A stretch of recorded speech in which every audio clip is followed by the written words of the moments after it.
तो प्यारे बच्चों, कैसे हैं आप सब। उम्मीद करते हैं आप सब अच्छे होंगे और अच्छी चल रही होगी आपकी स्टडी। तो प्यारे बच्चों, प्रश्नावली 8.2 का क्वेश्चन नंबर 2 तक का जो है सारा क्वेश्चन हम सॉल्व कर चुके हैं। वीडियो प्लेलिस्ट में आप वहां जा करके देख सकते हैं। आज हम लोग सॉल्व करेंगे क्वेश्चन नंबर 3।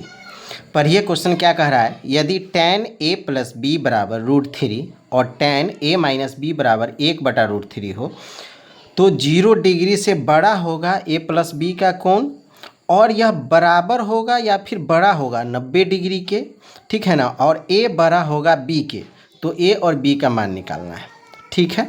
इस क्वेश्चन में जो कह रहा है 0 से बड़ा होगा a और b का जो भी मान होगा सो, और a और b बराबर 90 डिग्री होना चाहिए या फिर बड़ा होना चाहिए।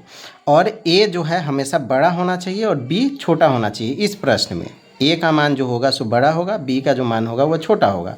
तो a का मान कितना होगा और b का मान कितना होगा, चलिए सिंपल इसी को पता करते हैं।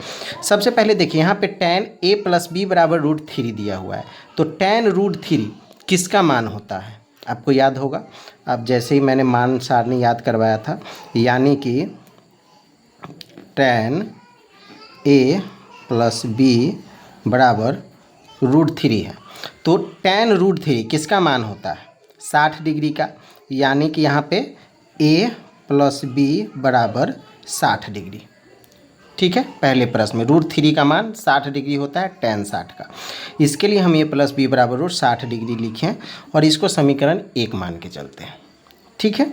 अब इसी तरीक़ा से दूसरा में देखिए tan a - b बराबर 1/√3, और 1/√3 किसका मान होता है तो 30 डिग्री का, यानी कि यहाँ पे a - b बराबर आप क्या लिख सकते हैं 1/√3 किसका मान होता है 30 डिग्री के। तो यहाँ 30 डिग्री, ये हो गया समीकरण 2। समझ में आया। कुछ नहीं, a + b √3 यानी कि 60 डिग्री का मान, और a - b 1/√3 यानी कि 30 डिग्री का मान। 1/√3 tan 1/√3 का मान 30 होता है, और tan √3 जो है 60 डिग्री का मान होता है। बस सिंपल सी बात है। अब सिंपल क्या करना है, ये दोनों को जोड़ दीजिए, यहाँ पर लिख दीजिए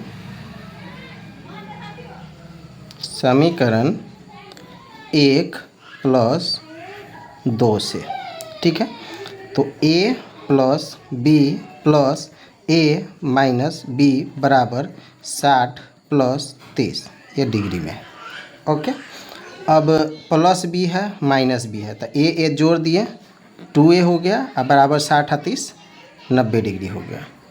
a का वैल्यू निकाल लेंगे, तो a का वैल्यू हमारा क्या होगा 90 डिग्री बटे 2 से काट देंगे 45 डिग्री, ठीक है।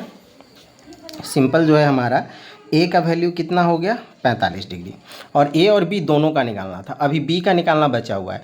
तो अब a का मान समीकरण 1 या 2 में डाल देंगे, तो 1 में डाल दीजिए, लिख दीजिए a का मान समीकरण 1 में रखने पर, देखिए हम बहुत ही सिंपल ट्रिक से आपको बता रहे हैं। ये समझने आपको एकदम लगेगा आपको कि गुणनखंड बना रहे हैं और कुछ नहीं, ठीक है।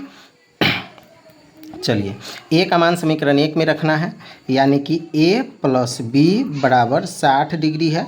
इसके जगह पे a के जगह पे कितना रखना है 45 डिग्री प्लस b बराबर 60 डिग्री। अब यहाँ पे b का वैल्यू छांट लेंगे, b बराबर 60 डिग्री, 45 प्लस में इधर आएगा तो क्या होगा माइनस में हो जाएगा, यानी कि 60 में से 45 गया तो 15 डिग्री। तो यहाँ पे b के वैल्यू आपका कितना निकल के आया 15 डिग्री। देखें a और b का मान निकालना था, तो a का हो गया आपको 45 डिग्री और b का हो गया 15 डिग्री, ठीक है। चलिए फटाफट लाइक कर दीजिए, कमेंट कर दीजिए। मिलते हैं नेक्स्ट वीडियो में, तब तक के लिए bye, best of luck and thanks for the watching.